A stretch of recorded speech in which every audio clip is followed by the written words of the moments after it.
तो चलिए सीधे चलते हैं फिल्म द बोट की दुनिया में, जहां हम इसके मेन कैरेक्टर जॉन के साथ उस भयानक सफर को देखेंगे जो उसे पूरी तरह तोड़कर रख देगा।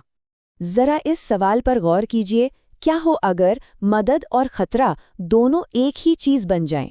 यही वो डरावनी सच्चाई है जिसका सामना जॉन को करना पड़ता है, जहां बचने की हर कोशिश उसे मौत के और करीब ले जाती है। तो कहानी का हीरो है जॉन, एक आम सा मछुआरा। उसे इस बात का कोई अंदाजा नहीं है कि समुद्र में एक खाली नाव उसका इंतजार कर रही है, एक ऐसी नाव जो उसे हमेशा के लिए अपना कैदी बना लेगी।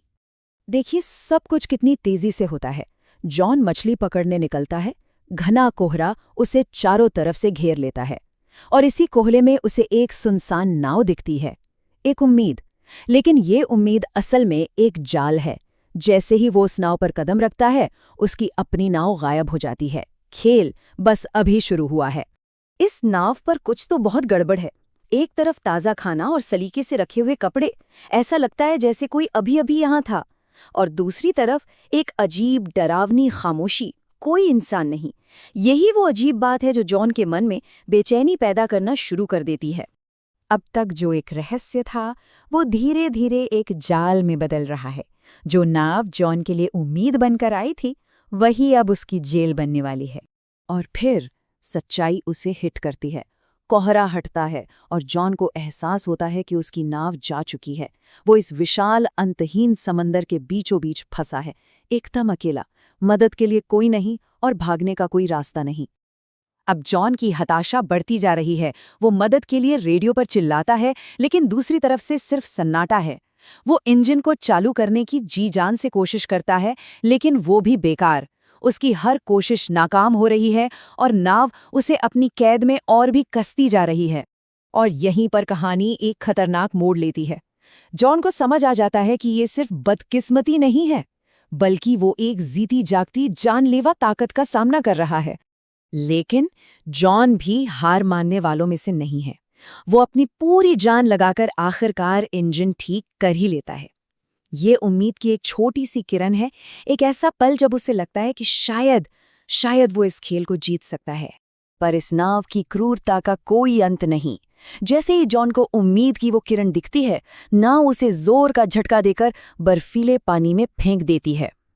अब ये बात साफ हो चुकी है, ये कोई हादसा नहीं, ये एक जानलेवा हमला है। जॉन किसी तरह वापस नाव पर चढ़ तो जाता है, लेकिन अब उसे सच्चाई पता चल चुकी है। वो एक नाव पर नहीं, बल्कि एक शिकारी के साथ फंसा है, और इस लड़ाई में सारे नियम वही शिकारी बना रहा है। और अब आता है फिल्म का वो सीन जो शायद सबसे ज्यादा परेशान करने वाला है। ये बाथरूम का सीन सिर्फ एक जाल नहीं है, ये जॉन के हौसले का, उसकी हिम्मत का सबसे बड़ा इम्तिहान है। नाव का ये जाल वाकई बहुत शातिर है। पहले दरवाजा अपने आप बंद हो जाता है, फिर एक रस्सी उसके गले का फंदा बन जाती है, और ठीक उसी वक्त एक विशाल जहाज सीधा टक्कर मारने के लिए चला आ रहा है। वो जितना बचने की कोशिश करता है, फंदा उतना ही कसता जाता है, जब तक कि टक्कर उसे बेहोश नहीं कर देती। ये एक परफेक्ट ट्रैप है। जब जॉन को होश आता है, तो नाव एक और दिमागी खेल शुरू करती है।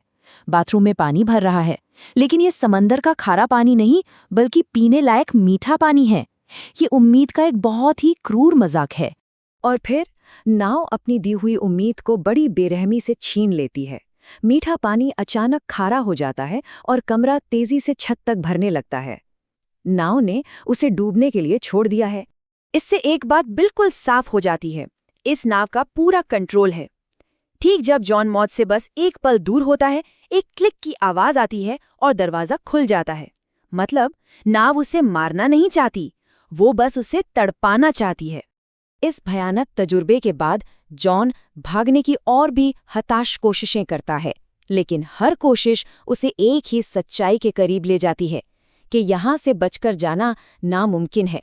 इतनी तकलीफ के बाद भी जॉन का हौसला नहीं टूटता। वो टूटे दरवाजे से एक छोटी सी नाव बनाता है, डूबती हुई नाव का पानी अपने हाथों से बाहर निकालता है। वो लड़ने से, कोशिश करने से इनकार कर देता है, लेकिन नाव हमेशा उससे एक कदम आगे रहती है। जब जॉन भागने की कोशिश करता है तो नाव उसे जाने नहीं देती। जब वो उसे डुबाना चाहता है तो वो डूबने से ही मना कर देती है। वो हर कदम पर उसे मात देती है, ये दिखाते हुए कि वो कितनी ज्यादा चालाक है। और आखिरकार जॉन टूट जाता है। शारीरिक और मानसिक रूप से पूरी तरह थक कर वो उस अनदेखी ताकत से भीख मांगता है। ये वो पल है जब उसकी हिम्मत जवाब दे जाती है। और अब कहानी का आखिरी और सबसे चौंकाने वाला मोड़ आता है, जो जॉन की इस भयानक कैद की असली सच्चाई दिखाता है। एक और जाल से बचने के बाद नाव उससे एक द्वीप के पास ले जाती है। जॉन को लगता है कि चलो आखिरकार ये सब खत्म हुआ। वो नाव से उतरकर जमीन पर कदम रखता है, आज़ादी को महसूस करता है। लेकिन ये आज़ादी भी एक धोखा है। जब वो द्वीप के दूसरी तरफ पहुंचता है तो उसके पैरों तले जमीन खिसक जाती है। वो ठीक उसी जगह पर वापस आ गया है जहां से ये सब शुरू हुआ था। उसकी अपनी नाव, वही लोग, सब कुछ बिल्कुल वैसा का वैसा है। ये एक अंतहीन लूप है। और ये कहानी हमें इसी परेशान करने वाले सवाल के साथ छोड़ जाती है। क्या ये सब एक बुरा सपना था जिससे वो कभी जाग पाएगा, या फिर जॉन को बार बार उसी खौफ को जीना होगा, हमेशा के लिए उस रहस्यमयी नाव के जाल में फंसा हुआ?